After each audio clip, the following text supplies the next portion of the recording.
நாளைக்கு மதராசி திரைப்படம் தியேட்டர்ஸ்ல ரிலீஸ் ஆகுது. சோ நீங்க இந்த மதராசி திரைப்படத்துக்கு டிக்கெட் புக் பண்ணிட்டீங்களா இல்லையா? அப்படி புக் பண்ணிட்டீங்கன்னா எந்த தியேட்டர், எந்த ஷோ அப்படிங்கிறத மறக்காம இந்த வீடியோவுடைய கமெண்ட் செக்ஷன்ல சொல்லுங்க.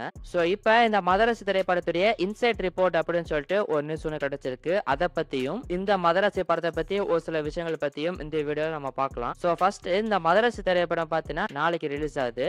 படத்துக்கு வந்து பார்த்தீங்கன்னா பெரிய அளவுல ஹைப் வந்து ஆடியன்ஸ் கிட்ட இருக்கான்னு கேட்டீங்கன்னா கண்டிப்பாவே கிடையாது. அந்த அளவுக்கு மூவி டைம் வந்து பார்த்தீங்கன்னா எந்த இடத்துலயுமே பெருசா வாசிக்கல. ரொம்பவே நார்மலா தான் படத்தோட ப்ரொமோஷனே பண்ணிருக்காங்க. ரொம்ப ஓவர் ஹைப் கொடுக்குற மாதிரி ஓவர் ப்ரொமோஷன்லாம் பார்த்தீங்கன்னா இந்த மூவி டீம் பண்ணவே கிடையாது. சோ அதற்கான காரணம் பார்த்தீங்கன்னா இப்ப ரீசெண்டா வந்த பெரிய படங்கள் தான் காரணம். ஓவர் ஹைப்ல வந்த படங்கள்லாம் என்னாச்சு அப்படிங்கறதெல்லாம் உங்களுக்கே தெரியும். சோ அதனால இந்த மதராசி திரைப்படத்துக்கு ப்ரொமோஷன் பெருசா பண்ண வேணாம் அப்படின்னு சொல்லிட்டு இந்த படத்துக்கு தேவையான நார்மலான ப்ரொமோஷன் பண்ணிருக்காங்க. ரொம்பவே நார்மலான ஒரு ஹைப்போட தான் நாளைக்கு படம் பார்த்தீங்கன்னா தியேட்டர்ஸ்ல ரிலீஸ் ஆக போகுது. என்னதான் வந்து இவங்க ப்ரொமோஷனே பண்ணலைனாலும் ஆடியன்ஸ்க்கு படம் பிடிச்சிருச்சு அப்படின்னா கண்டிப்பாவே படம் பார்த்தீங்கன்னா ஹிட் ஆயிருங்க. ஒரு படம் வந்து ஆடியன்ஸ்க்கு பிடிச்ச மாதிரி அமையனா அதுக்கு ப்ரொமோஷன் தேவையில்ல. படத்தோட ஸ்கிரீன் பிளேவும் படத்தோட கதையும் தான் தேவை. ஒரு படம் நல்லா இருந்துச்சுனாலே போதும் அந்த படம் ஆடியன்ஸ் கிட்ட நல்லாவே பிக்கப் ஆயிரும். சோ அந்த வகையில இந்த மதராசி திரைப்படம் எப்படி இருக்க போகுது அப்படிங்கிறது நாளைக்கு நம்மளுக்கு தெரிஞ்சிடும். ஆஃப்டர் சிக்கந்தர் திரைப்படத்துக்கு அப்புறமா வரக்கூடிய ஏஆர் முதாசுடைய திரைப்படம், ஆஃப்டர் அமரன் திரைப்படத்துக்கு அப்புறம் வரக்கூடிய எஸ்கே உடைய திரைப்படம். சோ அமரன் திரைப்படம் எந்த அளவுக்கு பிளாக் பஸ்டர் ஹிட் ஆச்சு அப்படிங்கிறது உங்களுக்கே தெரியும். அண்ட் அதே மாதிரி சிக்கந்தர் திரைப்படம் எந்த அளவுக்கு அட்டர் ஃபிளாப் ஆச்சு அப்படிங்கிறது உங்களுக்கே தெரியும். சோ ஃபர்ஸ்ட்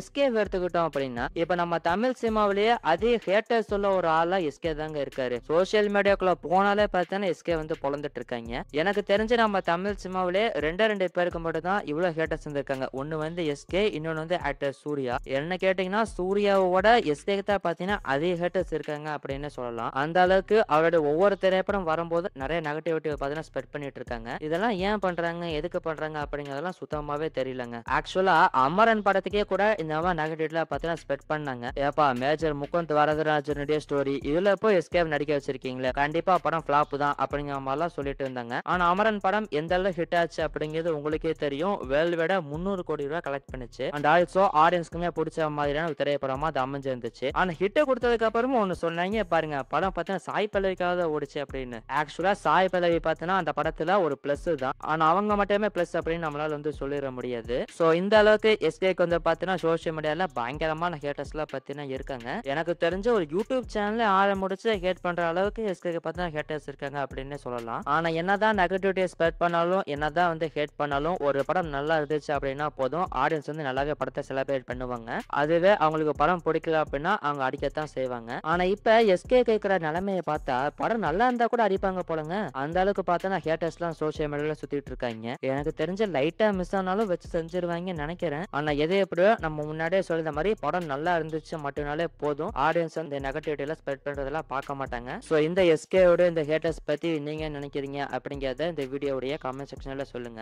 அண்ட் அடுத்து ஏஆர் முருகதாஸ் அவர்களை எடுத்துக்கிட்டோம் அப்படின்னா ஆல்ரெடி உங்க எல்லாருக்குமே தெரிஞ்சதான். இப்போ சோசியல் மீடியால ஏஆர் முருகதாஸ் வந்து பார்த்தீங்கன்னா ஒரு அவுட்டர் டேரக்டரா மாறிட்டாரு. இவரோட சாப்டர் வந்து க்ளோஸ் அவ்வளவுதான் அப்படிங்கிற மாதிரிலாம் சொல்லிட்டு இருக்காங்க. அதற்கான காரணம் என்ன அப்படிங்கிறதுமே உங்களுக்கே தெரியும். லாஸ்டா நம்ம முருகதாஸ் அவர்களுக்கு ரிலீஸ் ஆன திரைப்படம் தர்பார் அண்ட் சிக்கந்தர், இந்த 2 திரைப்படங்கள் தான். ரெண்டுமே பார்த்தா ஒரு டிசாஸ்டர் திரைப்படங்கள் தான். சோ அதனால ஏஆர் முருகதாஸ் வந்து அவுட்டோட டேரக்டரா மாறிட்டாரு, அவரோட சாப்டர் க்ளோஸ் அப்படிங்கிற மாதிரி இப்ப சோசியல் மீடியால பார்த்தீங்கன்னா பேசிட்டு இருக்காங்க. சோ ஜெனரல் ஆடியன்ஸ் எல்லாம் பாக்குற முக்கியமான விஷயமே இதுதான். இந்த படம் வந்து ஏஆர் முருகதாஸ் அவர்களுக்கு கம்பேக்கான திரைப்படமா இருக்குமா அப்படிங்கிறது தான். ஆக்சுவலா இதை பத்தி தனி வீடியோவே கூட நம்ம சேனல்ல போட்டிருக்கோம். அந்த வீடியோ லிங்க் இந்த வீடியோட ஃபர்ஸ்ட் கமெண்ட்ல கொடுத்திருக்கேன், போய் பாருங்க. சோ இந்த மதராசி திரைப்படம் பார்த்தீங்கன்னா ஏஆர் முருகதாஸுக்கு மிக மிக முக்கியமான திரைப்படம், லாஸ்ட் அண்ட் இம்பார்ட்டன்ட் மூவி இது.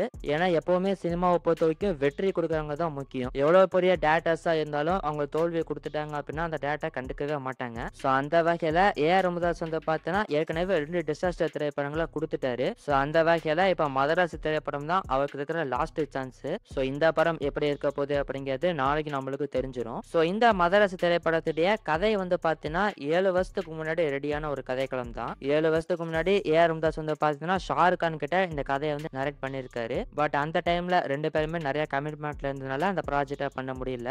இப்ப எஸ்ஆர்கே கிட்ட சொன்ன ஸ்டோரி பார்த்தீங்கன்னா எஸ்கே கிட்ட வந்திருக்கு. அண்ட் ஆல்சோ இந்த மதராசி திரைப்படத்துல எஸ்கே வந்து பார்த்தீங்கன்னா ஒரு நியூ லுக்ல நம்ம பார்க்க போறோம். அதாவது ஃபன்னா ஜாலியா இருக்கக்கூடிய எஸ்கே தான் இது வரைக்கும் நம்ம பார்த்திருக்கோம். அண்ட் அதே மாதிரி அமரன் திரைப்படமே பார்த்தீங்கன்னா ஒரு பயோபிக் பிலிம் தான். ஆனா அதுலயுமே முடிஞ்ச அளவுக்கு அவரோட பெஸ்ட் வந்து கொடுத்து இருந்திருப்பாரு. சோ அந்த வகையில இந்த மதராசி திரைப்படத்துல ஃபுல் அண்ட் ஃபுல்லாவே ஒரு ஆக்ஷன் மூட்ல இருக்கக்கூடிய எஸ்கேவை நம்ம பார்க்க போறோம். சோ கஜினி கஜினி திரைப்படத்துல சூர்யா அவர்களுக்கு வேற ஒரு வேரியேஷன் கொடுத்த மாதிரி, துப்பாக்கி படத்துல விஜய் அவர்களுக்கு வேற ஒரு வேரியேஷன் கொடுத்த மாதிரி, இந்த மதராசி திரைப்படத்துல எஸ்கேக்கு வேற ஒரு வேரியேஷன் ஏற முதல் கொடுப்பாரா இல்லையா அப்படிங்கிறது நாளைக்கு நம்மளுக்கு தெரிஞ்சிடும். சோ இப்ப இந்த மதராசி திரைப்படத்துடைய இன்சைட் ரிப்போர்ட் பத்தி நம்ம பாத்திரலாம். சோ இது வந்து நம்மளுக்கு கிடைச்சிருக்கிற தகவல் மட்டும்தான். இப்படிதான் படம் இருக்குமா அப்படிங்கிறது நம்மளுக்கு தெரியாது. சோ அதுல ஃபர்ஸ்ட் வந்து பாத்தீங்கன்னா இந்த படத்துடைய கிளைமேக்ஸ் வந்து சூப்பரா இருக்கும் அப்படிங்கிற மாதிரி சொல்லிட்டு இருக்காங்க. கிளைமேக்ஸ்ல எஸ்கேவுக்கும் வித்யா ஜமாலுக்கும் ஒரு ஃபைட் சீக்வன்ஸ் இருக்கு. அந்த கிளைமேக்ஸ் போர்ஷனே வந்து சூப்பரா வந்திருக்கு அப்படிங்கிற மாதிரி சொல்றாங்க. அண்ட் அடுத்ததா படத்துல இருக்கக்கூடிய டைலாக்ஸ், அதுல ஒரு சில டைலாக்ஸ் வந்து பாத்தீங்கன்னா நல்லா ஹார்ட் ஹிட்டிங்கா டைலாக்ஸா இருக்கும் அப்படிங்கிற மாதிரி சொல்றாங்க. ஒரு சோசியல் மெசேஜ் சொல்லக்கூடிய டைலாக்ஸ், அந்த மாதிரியான டைலாக்ஸா இருக்கும் அப்படிங்கிற மாதிரி சொல்றாங்க. அண்ட் அதே மாதிரி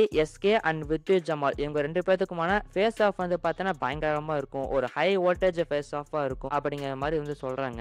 அண்ட் அதே மாதிரி படத்துல வந்து பாத்தீங்கன்னா ஆக்ஷன் சீக்வன்ஸ்ல தரமா வந்திருக்கு அப்படிங்கிற மாதிரி சொல்றாங்க. ஆக்ஷன் சீக்வன்ஸ்ல படத்துல பெஞ்ச் மார்க்காவே இருக்கும் அப்படிங்கிற மாதிரி சொல்றாங்க. சோ அந்த ஆக்ஷன் சீக்வன்ஸ்ல ஒரு 5-6 ஃபைட் சீக்வன்ஸ் வந்து பாத்தீங்கன்னா ரொம்பவே சூப்பரா வந்திருக்காமா. அதெல்லாம் வந்து படத்துடைய பெஞ்ச் மார்க்கா இருக்கும் அப்படிங்கிற மாதிரி சொல்லிட்டு இருக்காங்க. சோ இதுதான் வந்து நம்மளுக்கு கிடைச்சிருக்கிற இன்சைட் ரிப்போர்ட். இதெல்லாம் கன்ஃபார்மா படத்துல இதே மாதிரி இருக்குமா அப்படிங்கிறது ஒரு டவுட் தான். அண்ட் அதே மாதிரி படத்தோட ஸ்கிரீன் பிளே எப்படி இருக்கு, படத்தோட ஸ்டோரி என்ன, இந்த மாதிரி டீடைல்ஸ்லாம் பார்த்தீங்கன்னா கிடைக்கல. அதெல்லாம் எப்படி இருக்க போகுது அப்படிங்கறத நாளைக்கு நம்ம பார்த்து தெரிஞ்சுக்கலாம். அண்ட் ஒரு விஷயத்த சொல்லாம வந்துட்டேன், நாளைக்கு நம்ம சேனல்ல இந்த படத்துக்கான மூவி ரிவ்யூ வந்துடும். பார்க்கணும்னு நினைக்கிறேங்க இப்போ நம்ம சேனல் சப்ஸ்கிரைப் பண்ணி வச்சுக்கோங்க. சோ அவ்வளவுதான் இந்த வீடியோ. இந்த வீடியோல மதராசி படத்துடைய இன்சைட் ரிப்போர்ட் பத்தியும் மதராசி படத்தை பத்தி ஒரு சில விஷயங்களை நம்ம பார்த்தோம். சோ இதை பத்தி நீங்க நினைக்கிறீங்க அப்படிங்கறத கமெண்ட்ல சொல்லுங்க. அண்ட் மதராசி திரைப்படத்தை பத்தி உங்களோட ஒப்பீனியன் என்ன அப்படிங்கிறதுமே மறக்காம இந்த வீடியோவுடைய கமெண்ட் செக்ஷன்ல சொல்லுங்க. மீண்டும் இன்னொரு இன்ட்ரெஸ்டிங்கான மற்றும் சூப்பரான ஒரு வீடியோவில் உங்களை சந்திக்கிறேன். நன்றி, வணக்கம்.